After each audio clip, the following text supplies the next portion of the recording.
جمال يا جمال. Assalamualaikum warahmatullahi wabarakatuh. Pertama sekali, terima kasih kerana menonton video ini sehingga habis. InsyaAllah pada video ini saya akan memberikan tips-tips menghafaz hafazan baru ataupun yang dikenali sebagai sabak dalam masa yang singkat agar kita boleh memberi ruang-ruang waktu yang lain untuk kita berkhidmat kepada ibu bapa, belajar ataupun bekerja dan lain-lain tanggungjawab. Secara umumnya, seseorang hafiz dan hafizah wajib baginya untuk murajaah sebanyak paling kurang 3 juzuk sehari ataupun murajaah sehingga khatam setiap minggu sekali. Terdapat 3 peringkat dalam murajaah iaitu sabak, sabaki dan amuhta. Bagi mengikuti muqarrar yang ditetapkan dalam diploma tahfiz iaitu 3 tahun iaitu 5 hari setiap 14 minggu dan degree tahfiz iaitu 4 tahun iaitu 3 hari setiap 14 minggu. Seorang pelajar hendaklah sabak kepada ustaznya sebanyak paling kurang 2 muka surat sehari tanpa tidak menghadirkan diri ke kelas tasmi'. Cara-cara untuk menghafaz sabak satu muka ada 3 kaedah ringkas iaitu yang pertama adalah dengan melancarkan satu persatu ayat-ayat di satu muka surat yang kita hendak tasmi' ataupun sabak dengan tambahan satu lagi ayat di muka surat sebelah. Contohnya, jika kita hendak tasmi' ataupun sabak muka surat 422, lancarkan ayat 31, kemudian lancarkan ayat 32, kemudian lancarkan ayat 33, kemudian lancarkan ayat 34, kemudian lancarkan ayat 35, kemudian lancarkan ayat 36 di muka surat sebelah. Sedarkah anda ramai pelajar tidak mengingati penghujung ayat? Contohnya pada ayat 34, pelajar tidak mengingati ayat Innallaha kana latifan khabira. Ini adalah kerana dalam pemerhatian saya, kesilapan yang dilakukan oleh pelajar adalah apabila pelajar membahagikan satu ayat kepada beberapa bahagian kecil. Contohnya pada ayat 34, pelajar membahagikan kepada 2 bahagian, iaitu bahagian pertama adalah wadhkurna ma yutla fi buyutikunna min ayatillahi wal hikmah, dan bahagian kedua ialah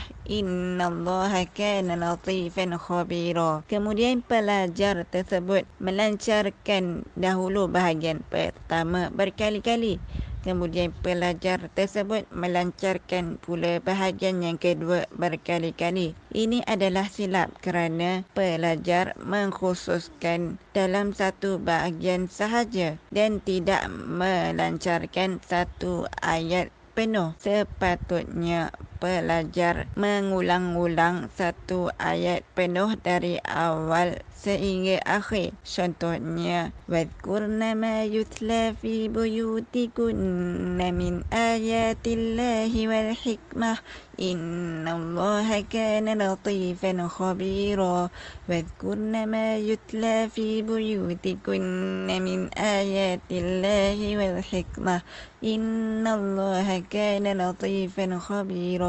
Pemerhatian saya yang lain juga, saya dapati ramai pelajar setelah lancar satu ayat, pelajar akan mengulangi semula dari ayat pertama sehingga ayat seterusnya, barulah melancarkan ayat baru. Maksudnya, dalam muka surat 422, pelajar akan melancarkan ayat 31, kemudian pelajar melancarkan ayat 32, kemudian pelajar akan mengulangi kembali ayat 31 dan 32, barulah melancarkan ayat 33. Kemudian pelajar mengulangi kembali ayat 31, 32 dan 33, barulah melancarkan ayat 34. Kemudian pelajar mengulangi kembali ayat 31, 32, 33, 34, barulah melancarkan ayat 35. Ini adalah silap kerana ini mengakibatkan pelajar-pelajar tidak mengingati baris-baris di bawah dan baris-baris bawah kurang lancar daripada baris-baris atas kerana baris-baris atas lebih banyak dibaca daripada baris-baris bawah. Setelah kita selesai melancarkan satu persatu ayat, termasuklah satu ayat di muka surat sebelah, maka kita berpindah pula langkah yang kedua, iaitu melancarkan dua ayat, termasuklah dua ayat dari ayat terakhir muka surat kita hendak tasmik dan ayat pertama di muka surat seterusnya. Maksudnya kita lancarkan ayat pertama dan seterusnya, kemudian ayat kedua dan seterusnya, kemudian ayat ketiga dan seterusnya, sehinggalah ayat terakhir dan seterusnya. Ini bertujuan supaya kita dapat mengingati kepala ayat seterusnya. Contohnya pada muka surat 422, lancarkan ayat 31 dan 32 berkali-kali. Contohnya, Bismillahirrahmanirrahim. ومن يقنت منكن لله ورسوله وتعمل صالحا نؤتها أجرها مرتين وأعتدنا لها رزقا كريما يا نساء النبي لستن كأحد من النساء إن اتقيتن فلا تخضعن بالقول فيطمع الذي في قلبه مرض وقلن قولا معروفا ومن يقنت منكن لله ورسوله وتعمل صالحا نؤتها أجرها مرتين وأعتدنا لها رزقا كريما يا نساء النبي لستن كأحد من النساء إن اتقيتن فلا تخضعن بالقول فيطمع الذي في قلبه مرض وقلن قولا معروفا. Kemudian lancarkan ayat 32 dan 33. Kemudian lancarkan ayat 33 dan 34. Kemudian lancarkan ayat 34 dan 35. Kemudian lancarkan ayat 35 dan 36. Sedarkah anda apabila anda hendak berpindah ke muka surat baru ketika mengulang, anda tidak ingat apakah awal perkataan di muka surat baru? Kesilapan pelajar yang saya perhatikan adalah ini kerana apabila selesai ayat terakhir, mereka akan menutup Quran, dan apabila hendak hafaz muka surat seterusnya, mereka akan mulakan dengan ayat pertama muka surat itu. Ini adalah silap kerana mereka sepatutnya melancarkan dua ayat, iaitu ayat terakhir dan ayat terawal muka surat seterusnya berkali-kali. Dalam pemerhatian saya yang lain juga, saya dapati ramai pelajar membahagikan satu muka surat kepada 3 bahagian, iaitu satu bahagian dalam lebih kurang 5 baris. Contohnya pada muka surat 422, bahagian pertama adalah ayat 31 dan 32, bahagian kedua adalah ayat 33 dan 34, dan bahagian ketiga adalah ayat 35. Kemudian mereka melancarkan setiap bahagian sehingga lancar. Ini adalah silap kerana ketika mengulang, apabila selesai bahagian pertama, mereka tidak mengingati awal bahagian kedua, dan juga mereka tidak mengingati awal bahagian ketiga. Ini adalah kerana mereka tidak melancarkan satu muka surat penuh daripada awal perkataan sehinggalah akhir perkataan berkali-kali. Okey, setelah anda melancarkan yang langkah yang kedua, itu membaca dua ayat ini, bermakna anda telah mengingati kepala ayat setiap ayat, iaitu bila anda telah waqaf satu ayat, anda boleh ingat apakah ayat seterusnya, awal perkataannya apa. Jadi kini anda telah boleh berpindah ke langkah yang ketiga, itu anda boleh baca daripada awal ayat, iaitu ayat pertama sehinggalah ayat pertama muka surat seterusnya. Anda langkah yang ketiga ini boleh dilakukan dengan tasmik kepada rakan kita, ataupun kita boleh rekod sendiri suara kita. Okey, cara untuk anda tahu anda ni lancar atau tidak, ada dua perkara, iaitu yang pertama, anda tidak tersasul ataupun tertukar dengan perkataan lain. Walaupun anda telah membetulkan kembali, ini bermakna anda masih confused dengan ayat yang anda tersalah baca dengan yang betul.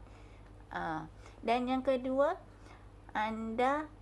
ketika anda baca dengan betul, anda tidak ada rasa was-was yang anda ingin baca betul ke salah. Jika anda masih ada rasa ragu-ragu yang anda ni baca betul ke salah, ini bermakna anda masih mudah untuk tertukar dengan perkataan lain. Jadi ketika membaca dengan betul, anda perlu yakin yang anda baca dengan betul. Okey. Contoh sabak yang baik adalah, contohnya pada muka surat 422 juzuk 22. Contoh sabak yang baik adalah A'udzubillahi minasyaitonirrajim. Bismillahirrahmanirrahim.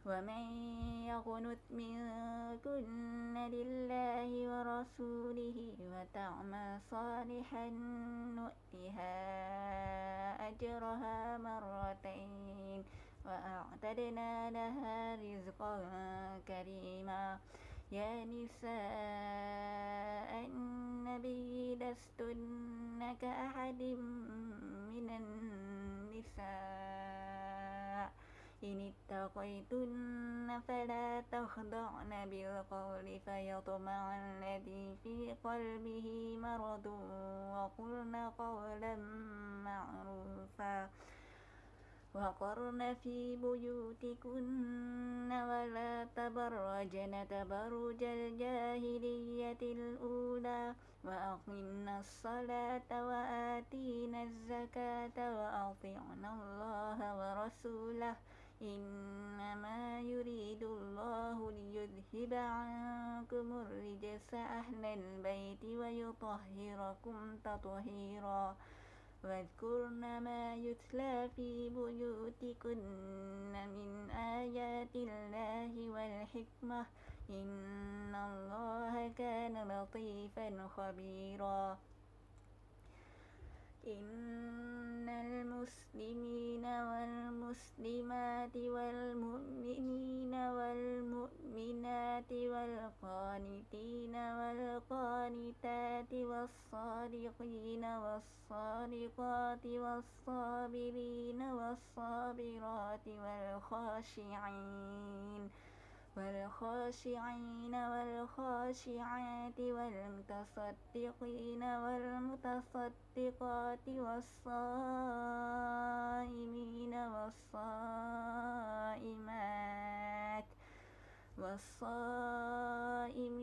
والصائمات والحافظين فروجهم والحافظات والذاكرين الله كثيرا والذاكرات أعد الله لهم مغفرة وأجرا عظيما وما كان لمؤمن ولا مؤمنة إذا قضى الله ورسوله أمرا أن يكون لهم الخيرة من أمرهم ومن يعص الله ورسوله فقد ضل ضلالا مبينا. Sadaqallahul azim. Okey, baik, itu adalah contoh sabak yang baik. Okey, setelah anda sabak dan anda sabak sehinggalah habis juzuk itu, iaitu juzuk 22 itu, anda perlu menjaganya. Cara untuk menjaga ada dua, iaitu mengamalkan sabaqi dan amuhta. InsyaAllah saya akan membuat video cara murajaah sabaqi dan amuhta, dan link untuk video itu ada dalam video description di bawah. Boleh tekan link di bawah dan tonton sehingga habis. InsyaAllah barang pertanyaan boleh ditulis dalam ruangan komen. Terima kasih kerana menonton. Terima kasih kerana share link video ini kepada rakan-rakan. dan semua sahabat-sahabat Hafiz-Hafizah anda. Dan terima kasih juga kerana like video ini untuk menyokong saya. Wallahu a'lam. Semoga bermanfaat untuk kalian.